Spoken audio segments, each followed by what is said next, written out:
don't hold back.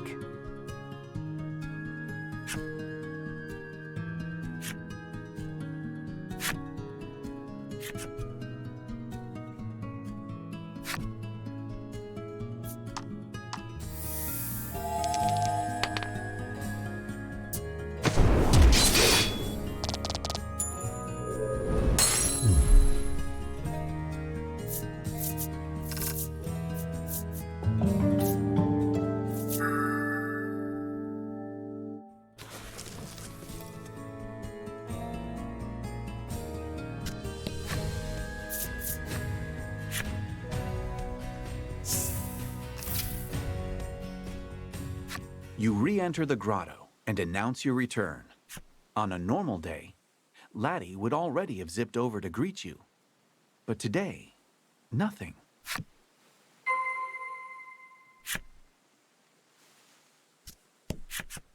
You walk over to Laddie and discover that she is sound asleep. Life in the grotto is not one of creature comforts. Rather, a fair few inconveniences. You've tried several times to bring Laddie to the village, but she was adamantly opposed on every occasion. You sometimes catch glimpses of her face while she sleeps. Always it is contorted in anguish, as though she is in the throes of a terrible nightmare. You notice a bulky book lying open next to Laddie, filled with carefully drawn words and images. It seems to be some kind of picture book that Laddie made herself. You know, I confess, I am a bit curious. Unable to overcome your curiosity, you decide to take a look at the picture book. Beside evocative images of deep forests and towering mountain ranges, Laddie has written a story patterned after the Maiden's myth. The picture book story is set in a small village replete with nature. The village enjoys the promise of peace and tranquility, thanks to the young woman born to be the Maiden. The Maiden goes before the altar to perform a ritual, which invokes the power of a great spirit to protect the village. You look over the artwork, a spitting recreation of the altar you saw in the spire, and think back on the mysterious voice. The voice claimed it was a spirit, and you're certain it spoke Laddie's name. You are so caught up in the thoughts racing through your head that you fail to notice Laddie had awakened. Laddie seems embarrassed that you've seen her book. Tears prick the corners of her eyes.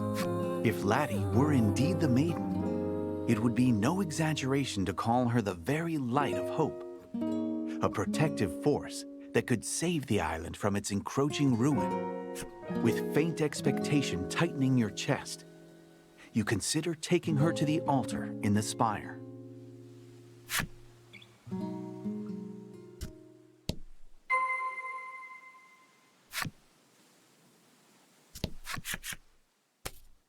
You've given Laddie some of the fruit you brought back. She dreamily stuffs some of it into her mouth. Maybe she likes it. You hope so. Your stomach rumbles as you watch her, and together, the two of you enjoy a light meal.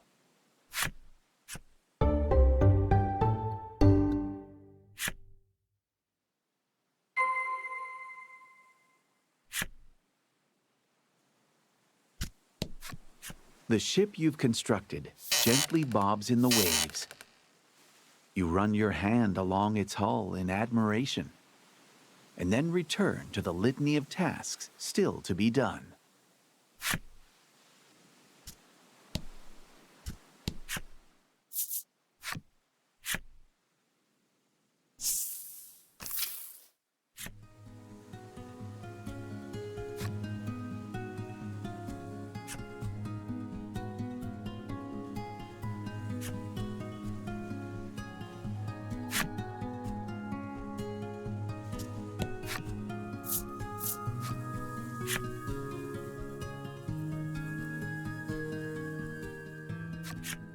You take Laddie with you and return to the spire. As you approach the entrance of the spire, the staff that Laddie clutches close begins to emit a faint light. Seeing the mysterious light, you are convinced Laddie has a deep connection to the spire, her expression uneasy. Laddie takes hold of your sleeve with a tentative touch.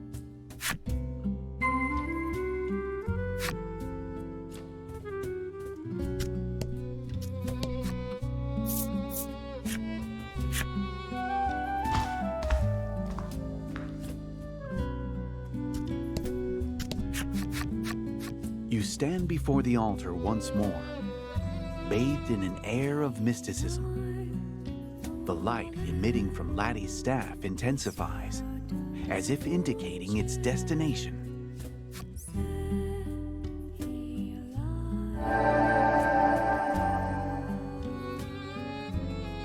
In response to the enigmatic voice, Laddie's staff exudes a dazzling light.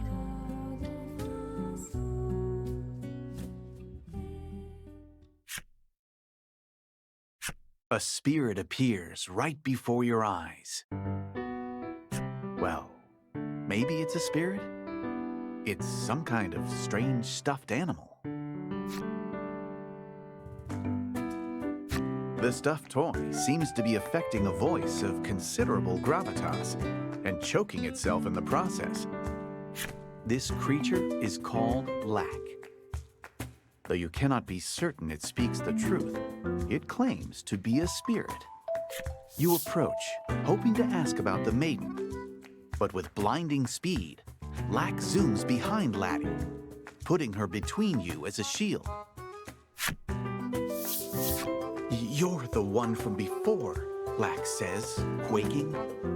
It would appear that you're mistaking the creature for a monster and doggedly chasing after it has made it rather afraid of you.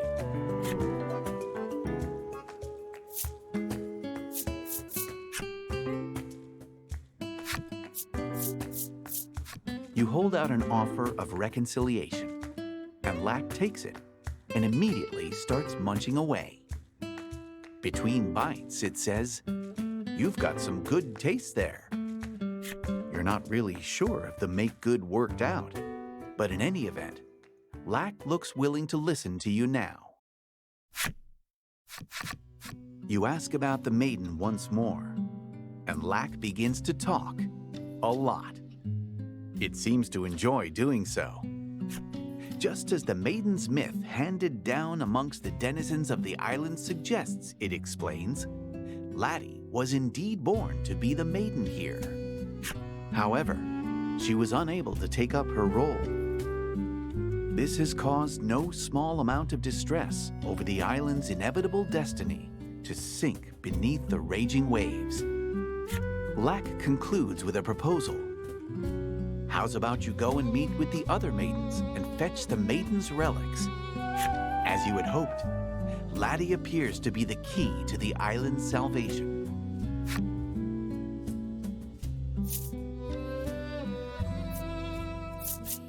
If Laddie becomes a maiden and performs the maiden's ritual at the altar, the island can be saved.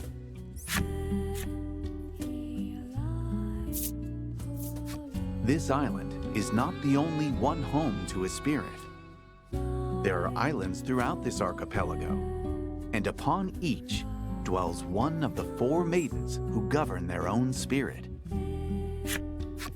The self-proclaimed spirit explains that if you bring the maiden's relics that each of these maidens possess back to this spire, Laddie will be able to become a maiden herself. Laddie shows the staff in her hand, wearing an expression that seems to say, "This is a maiden's relic."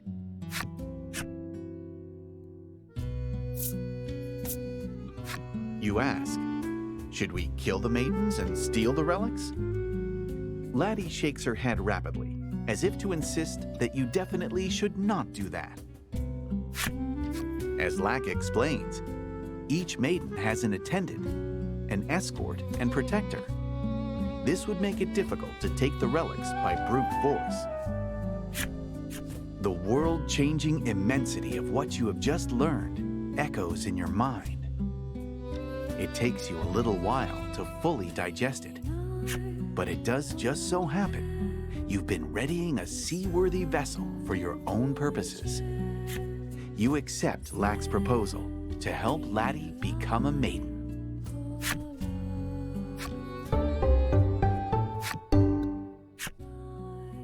So, you want me to poof you back to the entrance?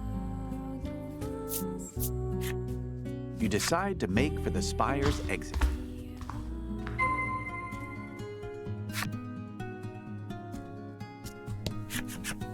Accompanied by your new allies, you make to enter the village. But Laddie seems to find something about this idea disagreeable and clings to a tree nearby, refusing to budge. "Oh, I got this one," says Lack, evidently with some kind of plan in mind. The fluffy creature begins to chant a sort of mysterious spell.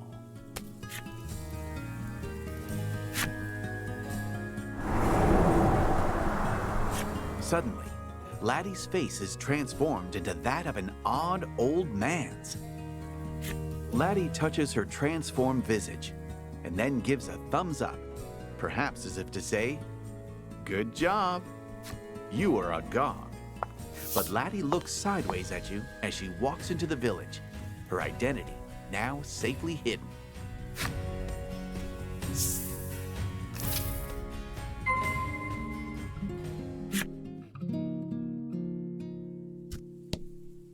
This is your home.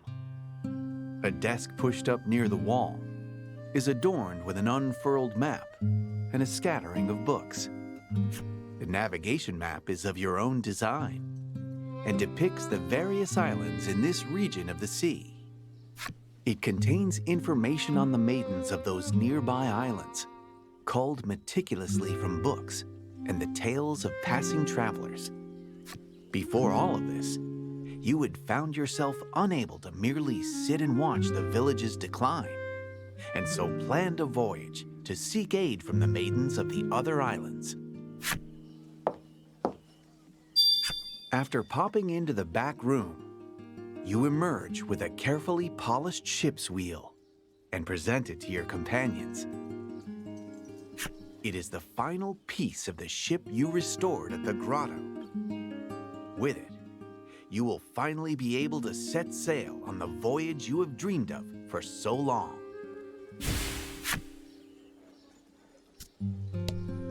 You have made ready for the voyage, but before you set sail, you decide to stop in at the mayor's to say your farewells.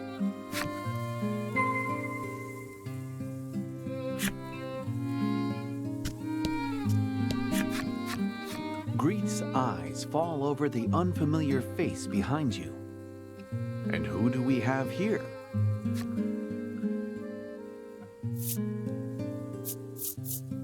At your quick response, Greeth blinks a few times in confusion. His eyes dart back and forth between the pair of you, as though his brain is putting together the pieces of a complex puzzle. At length, he offers a deep nod. You'll need to clear up the misunderstanding later. Changing the subject, you explain to the mayor that you'll be leaving the village for a little while on a voyage to save the island. You felt sure that the mayor, with his love of the village, would see you off with a smile. And yet the moment you explain that you found a maiden who can save the island, his attitude changes like the fickle sea winds, and he voices opposition to your journey. This island is destined to meet its end, he says. You can practically sense him digging his feet in. You cannot fathom why he, the mayor of the village, would believe something like that.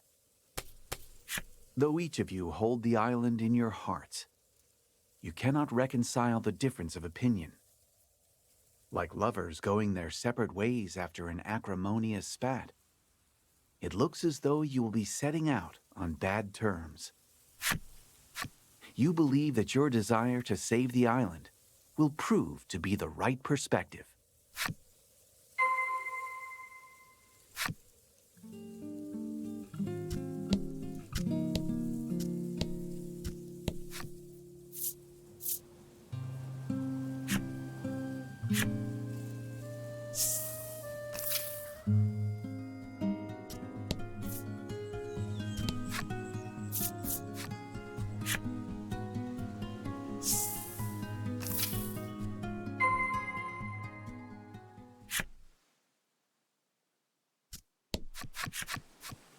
Your ship, your trusted companion, once a mere wrecked husk that you labored to bring back to life with months of sweat and toil.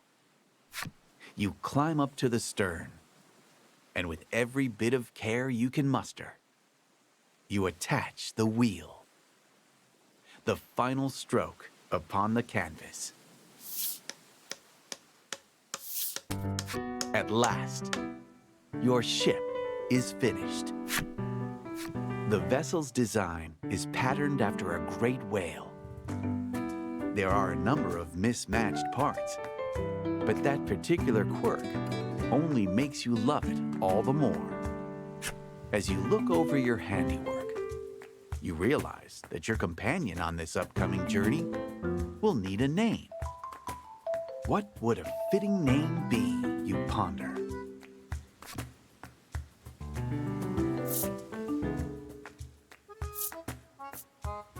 Laddie tears a page from her book and then scribbles a name down on it. In her small handwriting is written, The Bon Vent. According to Lack, the words are a kind of prayer in the language of the spirits for safe passage when bidding one farewell on a long journey. A farewell said before long journeys. The words could make a fitting appellation for your ship.